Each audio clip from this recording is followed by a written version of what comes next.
A Calhoun County cold case is coming to a boil tonight. Good evening, everyone. I'm Trent Butler. And I'm Sherry Jackson. For the first time in 10 years, investigators are looking at an unclassified death as a homicide. Deborah Kirkpatrick was found dead inside her home in Piedmont 10 years ago. Her husband said she killed herself.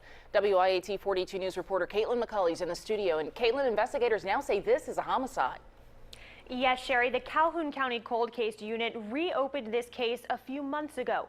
Now the victim's husband is in police custody in Tennessee, where he's been living ever since his wife's death. 10 years ago, this man, Randall Kirkpatrick, told police he came home to find his wife dead. He said 22-year-old Deborah Kirkpatrick committed suicide inside their mobile home in Piedmont.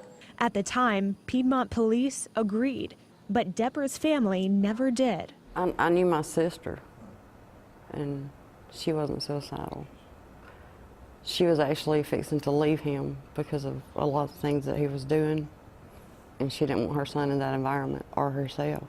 Randall moved to Tennessee immediately after his wife's death. That's where he is now, this time behind bars. Evidence was developed that this case was not, in fact, a suicide, but was, in fact, a homicide. Deborah's sister, Ann, knew this all along.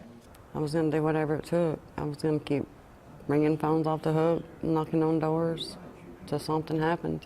10 years later, that something has happened. The cold case unit, along with the forensic team, spent several months re-interviewing neighbors at the Piedmont mobile home park and poring over case files. Cases like these allow a murderer to walk free among us. It is our duty and responsibility whenever we possibly can to bring closure to that case. Ann doesn't expect closure. But I think that maybe now it'll start healing some of those broken pieces. She does expect justice for her sister and for her whole family.